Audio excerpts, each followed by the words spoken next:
Welcome to season 3 of You Are Significant, the podcast where real stories are told by real people that create more awareness of your own significance.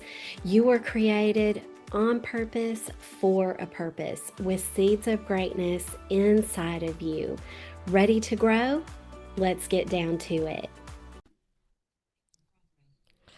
Okay, welcome back to You Are Significant. Thank you so much for tuning in. And I have with me today Brenda Richson, and she is a dear friend we met years ago through a mutual mentor that we both adore. And we're just so thankful that God brought our paths together. And we even got to be little sweet mates at an event we both volunteered for that mentor.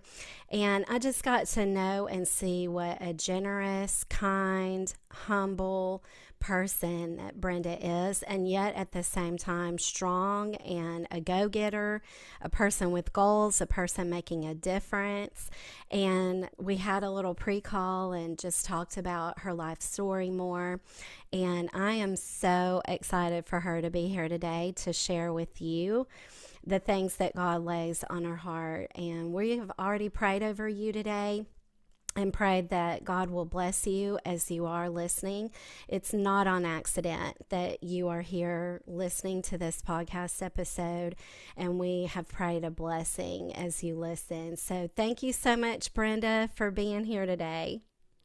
Thank you for having me. Brenda wears several different hats. She's such an intriguing lady.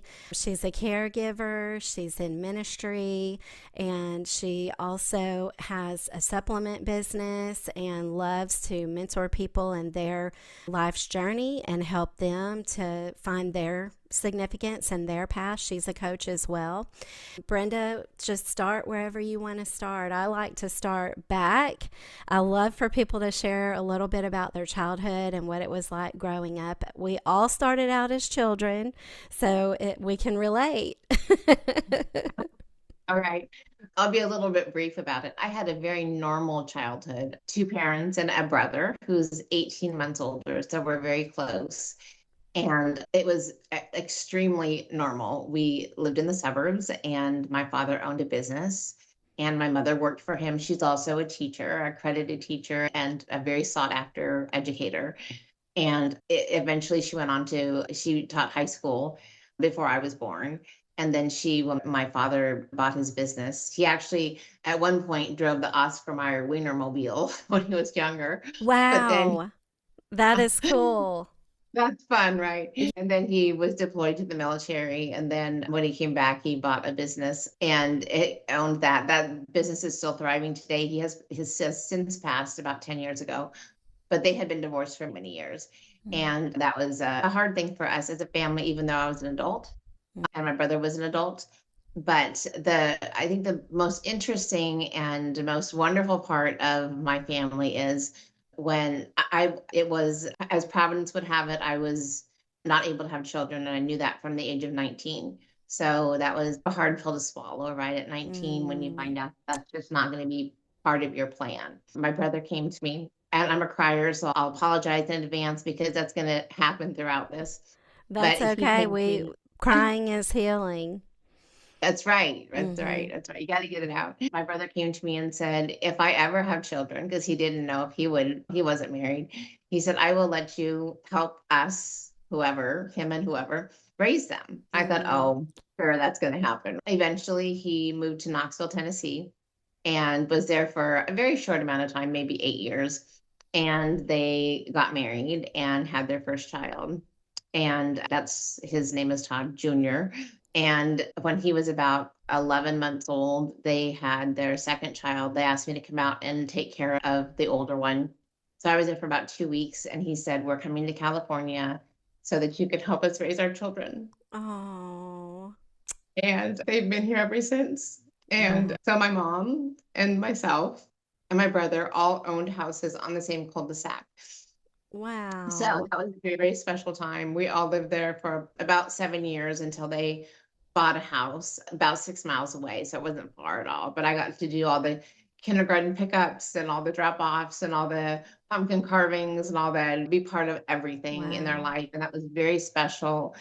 And it was a huge blessing for me. So Yeah. growing up, I had a very normal childhood. We went camping and motorcycle riding and all this stuff. And my brother still does that with his children today. So How old it are was his fun. children now? They're 23 and 21. The oldest one just Oh. got engaged and they just set a wedding date. So we're very excited about that. We love his fiance. She's a darling woman and they've been dating for 7 years. So it's not too soon. They started in high school or junior high. That she's not pregnant. I'm like, I'm like, do you think she's pregnant? I said, no, seven No. years. And no. So again, as Providence would have it, my mother started having some memory issues. She was diagnosed with pre-dementia quite a few years ago, and she does have dementia, and she lives with me. And that was God's plan. So that is Mm, probably, I'm 100% sure that is why I don't have children, because this is God's plan for my life. We have mhm. a little Frenchie, a little French bulldog that we that I mostly take care of I most love of the day. seeing your Frenchie bulldog in your stories on Facebook. He's so He's cute. rotten to the core. He's sleeping Well, well. even if you have human children, eventually most women end up having a fur baby too. He wasn't a plan. He was a gift. He Somebody was a, gifted you him? and my mother, it was a gift to my mother, believe it Okay. or not. But he's way too much to handle. So he is papered as mine now. And so yeah, so You've I took adopted him over and fully. someday, and I'll be honest, some days she is my mother is the most lovely woman. She instilled in me all of the values that I have are from her. And I'm going to cry again. And so that's my backstory. She, like I said, she is a marvelous woman. She gave me all. I went to parochial school because she insisted, and I'm so Mm. glad that she did, because that's where I got my kind of my due north. That's where I got, and I went at 17 years old to my father and said, I have made my decision. I am staking my claim. I am putting my in the ground, and I'm going to become a minister. And Mm. he said, absolutely not. That's not going to happen. You're going to college. And I said, oh, no, the Lord has spoken to me. He has said, you will become a minister. And he said, I think you heard wrong. I think I think you'll be going to college. And thus I went to college. Okay, you Actually, went what to college. Actually, what happened was I got a job first. Did one of those like gap year things. So I got a job, and I was very blessed that they put me through college and they paid for it. Mm, And that's then a they put me blessing. through graduate school and paid for it. And I was What'd able you get your to degree in? MSIT. So I went that direction, and with a minor in business, which Okay. was my decision. Technology, is that MSIT, a technology Yes, yes, degree? yes, yes, yes. Wow. I'm still Yeah. learning So things about you. I I'm the didn't nerdy. know that's I'm what the you're. nerdy girl. I'm the nerdy girl. They would always say, they would always say, if you're in the woman's bathroom and there's a laptop on the floor, Brenda's in there. If you can't find Brenda, go look in the bathroom and follow the laptop cord. It was so fun. I was tethered to it. And I traveled extensively with my job. I was there for 28 years.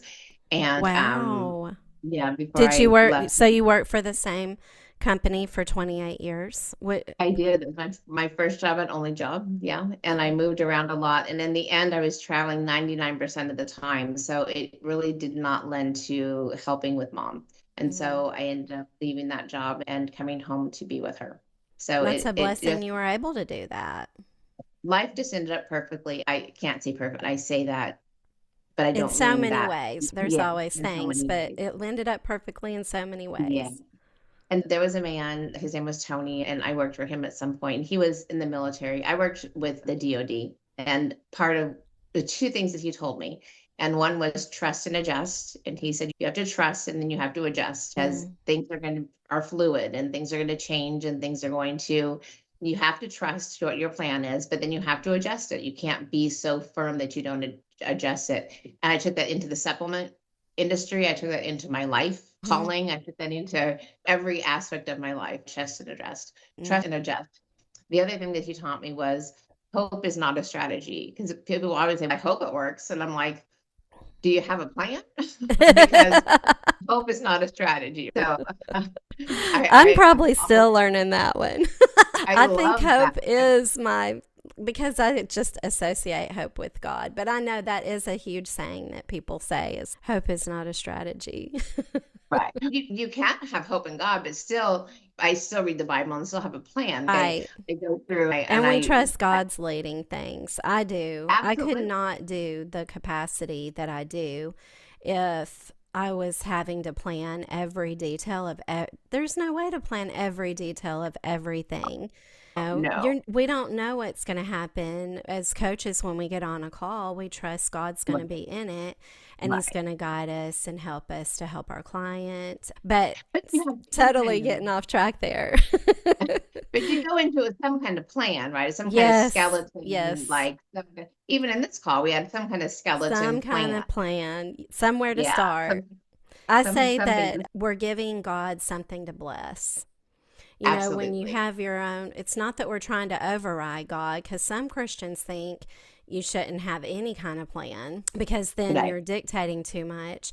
They won't even vote. And I'm like, wait, we trust that God can take our plans and our actions. And if we're prayerful and we're turning to Him and we're surrendering it to Him, He's powerful enough to navigate the boat whichever way He wants it to go. And so, yeah, plans are good. Plans are godly. Right. Absolutely. And the other thing that I learned along the way, and Mom and I do Bible study in the morning together, Oh, how precious. and we've been doing that since I was a kid. And we talk a lot about joy and happiness. And we've Mm, talked about a lot about joy and grief, because from a young age, I had a lot of death in the family. And that's a good thing, because I had a lot of great grandparents and I got to enjoy them. I don't mean a good thing, but I got to enjoy my great grandparents. And so as a result, I had loss. yes. And we talked a lot about how joy and grief can coexist. We can still have joy for them and still grieve for them. Hmm. But we talked a lot about how joy is a choice. And a lot of times we have to get up in the morning and choose joy. And we might not. And happiness is more of a feeling. Something makes you Hmm. happy. Something happens and it makes you happy. Someone does something or gives you something and, oh, well, that makes me so happy. Thank you. But joy is a choice. And that's biblical. That's a It biblical is. My um grandmother used to have a book. She had this wall in the guest room. The whole wall was bookshelf. And she had all these books on there. And my grandmother was a writer. And so I guess the guest room doubled as the office, right? So anyway, I would come in the summers and stay. And she had a book that was called Happiness is a Choice. And that's similar concept. I know joy and happiness are not the same thing, but you saying joy is a choice reminds me of that book. That the title, I didn't even have to read the whole thing. It was the title that really said it all. Like, we have a choice. And one thing that I talk about a lot is we aren't animals. We have a soul. We're not running just off of instinct. We are able to choose. And at the point when we become a Christian, then we're given the gift of the Holy Spirit. And the gifts of the Spirit are love, joy, peace, long suffering, and so forth. Those 10 fruit of the Spirit is part of the gift. And so I love this about joy is a choice, because the Holy Spirit gives it to us as a gift.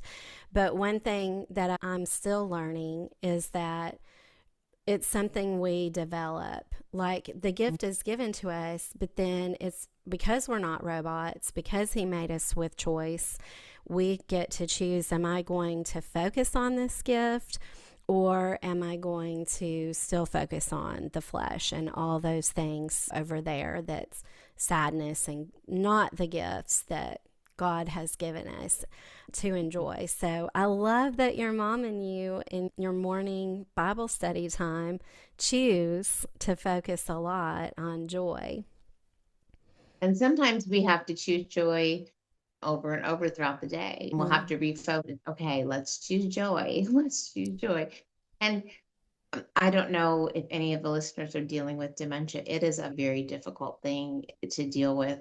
It's, and this is hard. I always tell her, I want you back. I Mm. want you back. I lose her a little bit every day. And that's Mm. hard. Yeah. It's really hard. Yeah. Yeah. It's really hard. And Yeah. I'm never gonna get her back. And so if anyone's listening and dealing with that same thing, just know that people have walked before you and will walk after you. And there's so many resources that you can reach out to. The Alzheimer's Association has great classes on how to deal with it, on ways to deal with it, on ways to deal with as a caregiver. And you have to take time for yourself. It's important. And I don't do Yes. that. I'm preaching to myself.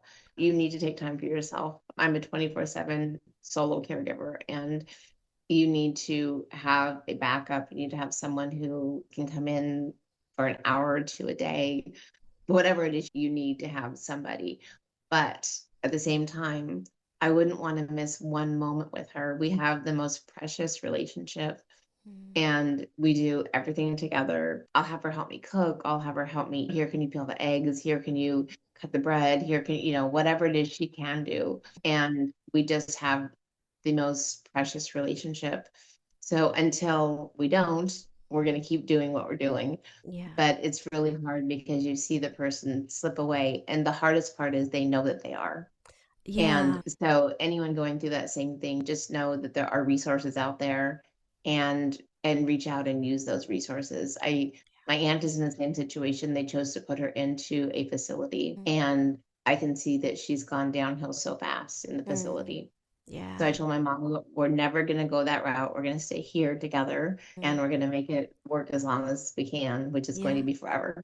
Yeah. And it's so just know that there are resources, and utilize them, and research what there is. And if you ever need to know what they are, feel free to reach out to me, and I'll help put you in the right direction. And Oh, just know so that there sweet. are people going through it, and that there is hope and there is joy in this. Don't miss a moment. I have family members who are choosing not to be part of this journey with us, and that Mm. makes me sad for them because Mm. they're missing the best part of her. Oh, yeah. And you're very brave. I think the reason some choose out is they want to remember their loved one the way they used to be. And Mhm. so choosing to wake up and be a part of every day and be part of that process, even and that grief, you're very brave to face the grief that comes with seeing the changes. And maybe some people aren't strong enough, just given the benefit of the doubt. So it just shows a lot of strength on your part and a lot of love. And it's not that someone who chooses a different path doesn't love their loved one. Maybe they still have to work, or they just don't feel equipped. Maybe their loved one expressed at some point they wanted more privacy. They never wanted their kids to see them like that and have to give them a bath and these kind of things that do come if you are the care provider. It was hard when I saw my mom go down a lot in the end part of her life. And even before she got COVID and passed away with COVID, she already was really struggling just with Yeah. daily care, the self care, and being able to handle all that herself. And she had a specialized wheelchair. My dad was able to find a cushion that would inflate in the bathtub so that Mhm. she could take a bath. She was too weak to even sit on a bath chair. So she would get in the bathtub and bathe and then have an inflatable cushion that made it even with the top of the bathtub for her to slide out and dry off Mhm. quickly and get back in her wheelchair. And then Yeah. she would do all the other things that were part of her routine that normally, when you're healthy, you stand there and do it, putting on lotion and face cream and things like that. So there's just a lot of little details when our parents get older that a lot of people don't talk about. And I'm glad that this podcast is a safe place where we can share like the nitty gritty, but try to still do it in a loving way, a tasteful way, a respectful way. I love my mom so much too. And she was such a special, godly, inspiring, positive woman. I miss her, and I hate she died so young. She was only 65, and she passed in 22.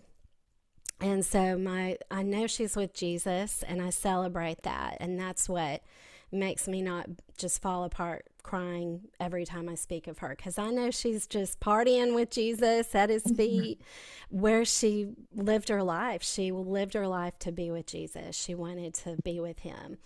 And I know she's not suffering anymore in a body that failed her pretty much my whole life. She had a lot of health issues, starting with severe fibromyalgia. So she was in a lot of pain, Yeah. but she's not in pain anymore. Praise Yeah, God. I really admire you for being at this stage you're at, and also commend you that you recognize, hey, sometimes there has to be some respite.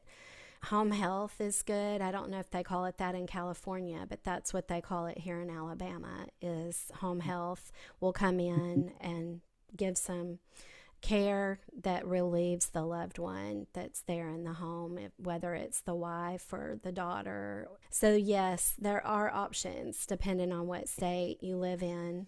There's options to help out. But I think the hardest part is the emotional part of seeing that person go down, and you're Mhm. trying to do everything you can to support them and help them through that.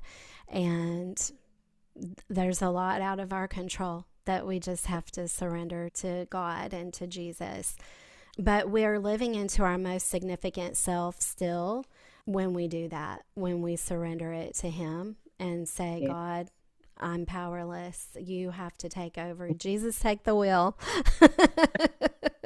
And we're blessed right now that we're in a place where she understands that she needs certain things. Like she understands that if I leave the house, she's going to go with me. Like that she can't stay home by herself. So she understands, That's and she good. understands that if she's going to go to the bathroom in a public place, that we're going to go together. And Mm, so we're not in a full state of dementia at this point, mm, but we know that it doesn't get better. We talk about it, not every day because you don't want to talk about it. It's not a fun topic.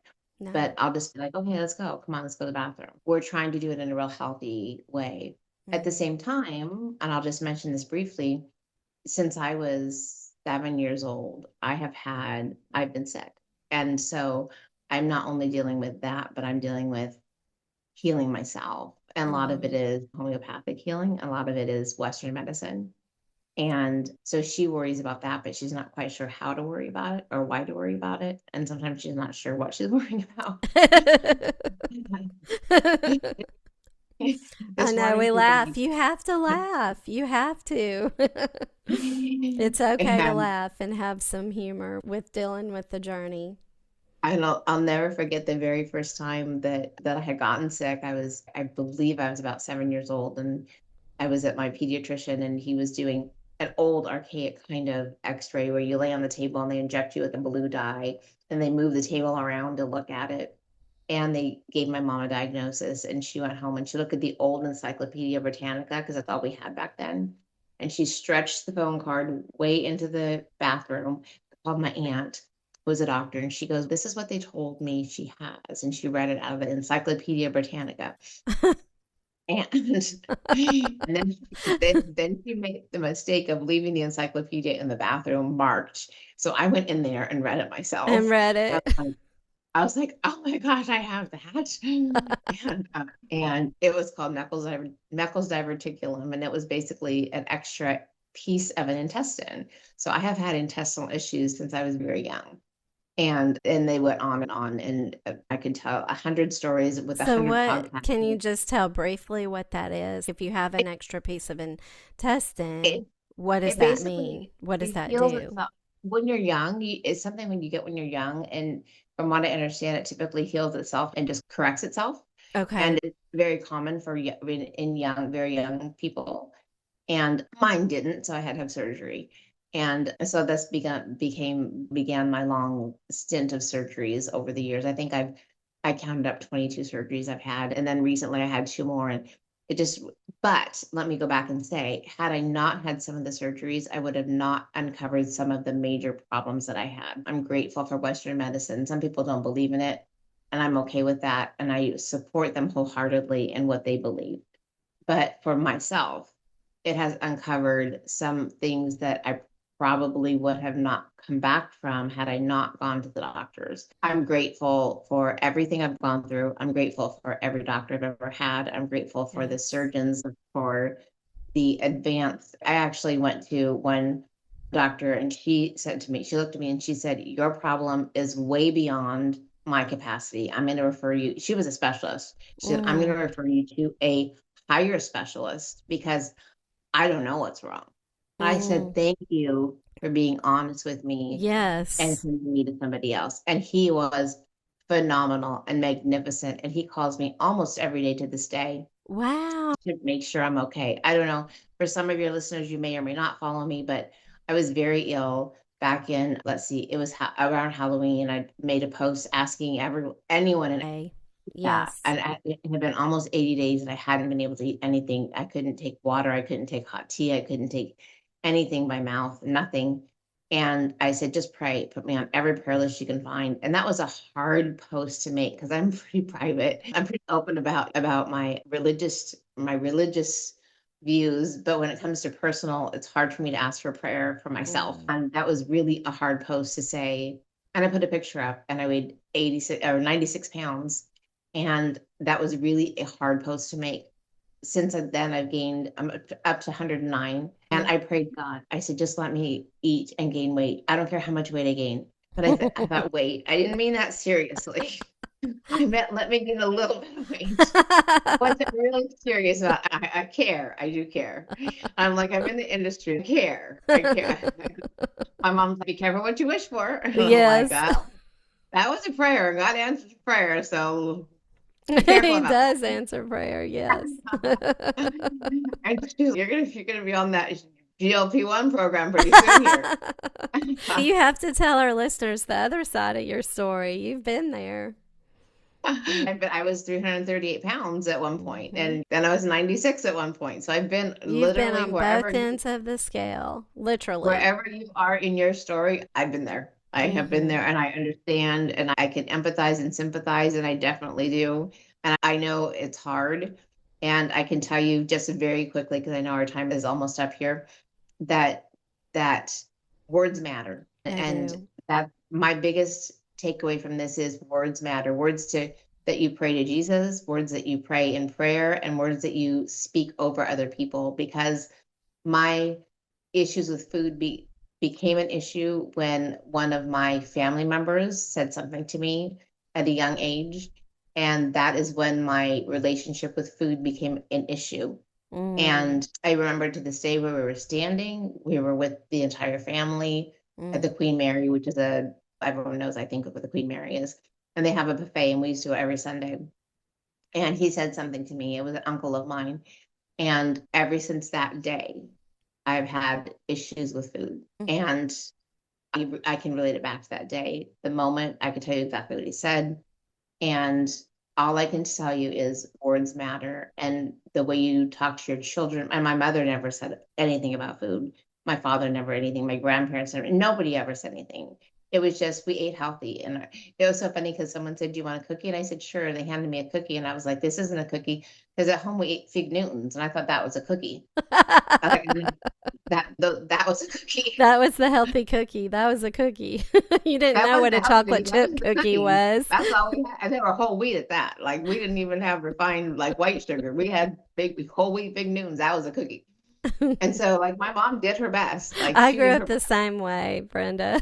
Like My mom that and was dad were Weight Watcher lecturers. So from yeah, 4 years old, we yes. didn't So have bread or sweets. Like yeah, when we had bread, it was the 35-calorie whole wheat bread. yeah. So, Like yes, and I grew parents up do their very best. similar. Mhm. Parents do their best. And I They remember do. telling my mom, I said, when I get my first car, I'm gonna go down to the corner store and buy an entire box of Reese's peanut butter cups. And she said, please don't do that. Please don't do that. I said, no, I am. I'm going to do that. And I did. You warned And her. I did. She And was I like, did. please don't. So and I was about 11 years old when he made that comment. And I still see him all the time. And he still makes comments about my weight. And I don't care if I'm 338 pounds or 100 pounds. He still makes negative comments to me. And I Mm, just have to realize it's a him problem, not a me problem. And sometimes you have to realize when people say things to you, it's a them problem, not a you problem. yes, But words still matter. And it does.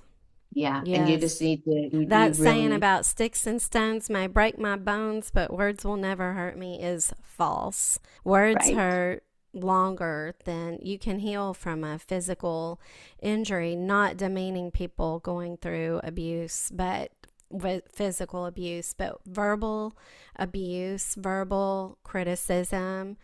If there's a spirit of criticism in you, work on it. Just rebuke it and ask Jesus to take it away, because that is it. You're tearing your own house down. You're tearing your own life down. Criticism is a poison.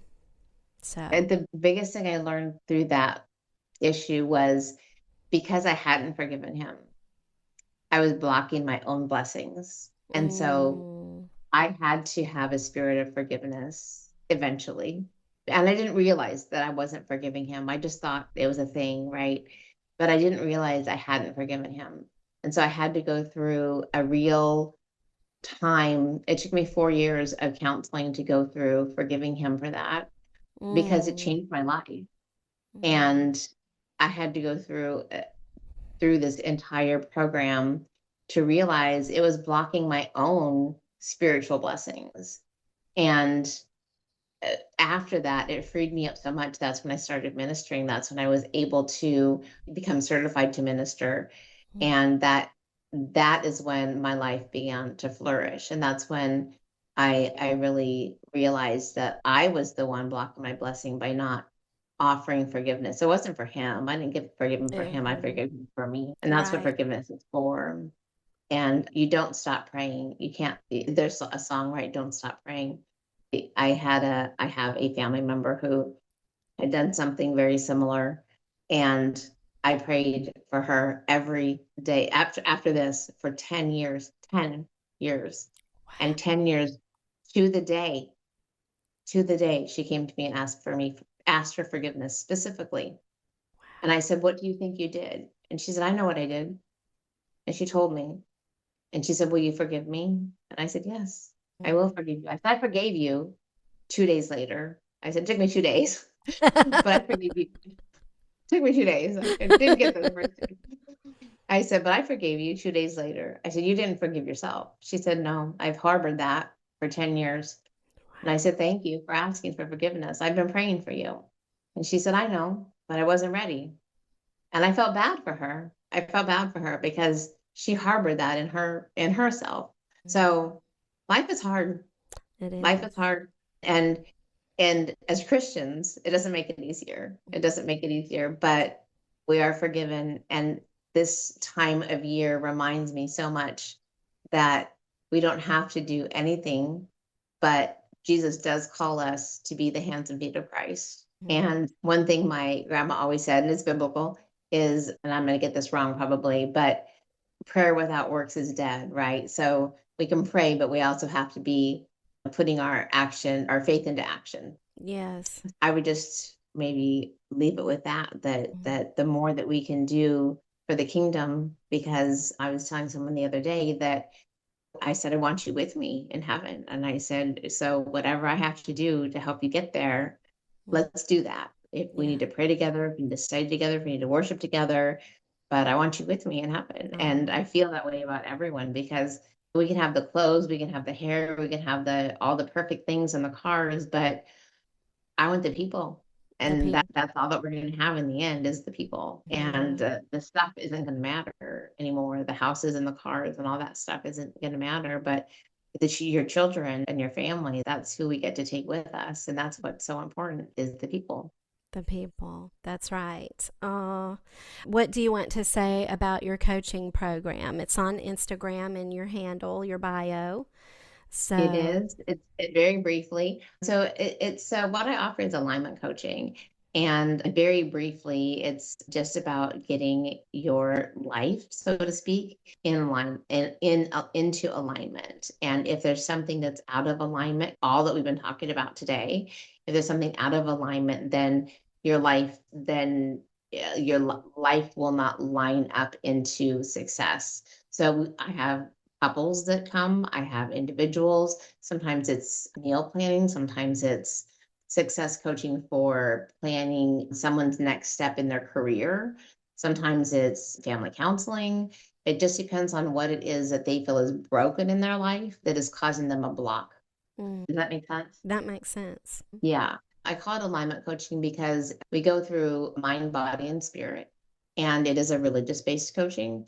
Mm. And we do not leave out any part of, like I said, mind, body, and spirit. And so we do focus on the body and how important the body is, and how important mindset is, and how important the religious part of it is. And so I don't take on any clients that don't have some kind of faith. I do have Catholic clients and I have Baptists and I have, but It's you faith have to based believe in coaching. it is faith-based coaching, but it has to be a Trinity-based Mm. faith because I did have some folks come to me that weren't Trinity-based and I couldn't do that because I don't understand that. It is, I'm happy to say, thriving. And You've been doing I it don't for take 5 years, you said, or? 5 years, Uh huh. 5 years, and I try not to take on more than one or two at a time because a lot of them are family. Right now, I have a family of four, and then I have a family of two, and a lot of them like to do it together because they like to do the nutrition as part of it, but that's just part of it because really, just as well as I do, it's not just about nutrition. You can't, if you get the nutrition all lined up, if your the rest of your life isn't in alignment, the nutrition part, It you won't might happen. You won't stick with it. but and you might be successful for a little while, but in the long run, it's not going to work. It's not going to be Right. successful. It's going to get sabotaged by the other two It, areas. it really is. It Hmm. really is. And I so, and love we that I you have that, call it alignment coaching. That's so good. So yeah. wise.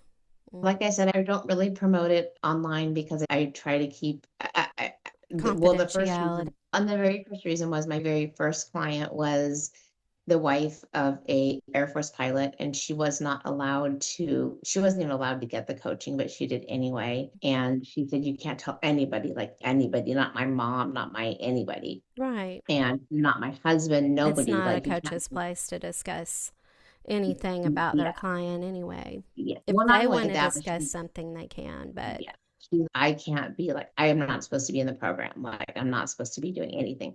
And a lot of these clients don't take the supplements, and that's fine.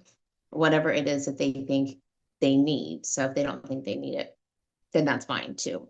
But a lot of them end up taking them in the end because I talk a lot about how supplements have healed my body and really have healed my body. And someone asked me how I got into this specific supplement.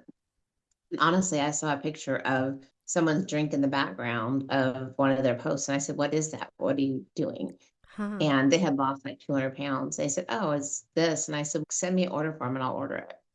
And that, it was just that simple. Mm. It was very nonchalant, very, very not a big You deal just ordered way vitamins, back. This that's is all. Yeah. 7 years ago when I started. And so yeah, oh, so that's what my coaching is. And it's very, very discreet. And then we don't do a lot of people do coaching and they do groups and they do retreats and things. And I don't do anything together and I don't do any group calls. I don't do anything like that because I try to keep them all separate because I have a lot of people who are in the military just because of Mm. my old line of work. Yeah. You're 28 years and who you know. Yeah. Yeah. That makes Yeah. sense. Yeah. Thank you so much for coming and sharing your story Absolutely. today. You have such a beautiful heart, and that definitely Thank comes you. through. And we just love you, and definitely would love to have you back on again. Thank Brenda's you a so much. wealth of information and inspiration. Thank you so much. I adore you, and I'm so glad that our paths have crossed. Me too. What a blessing. I love you Yeah. too. Thank you for tuning in to You Are Significant.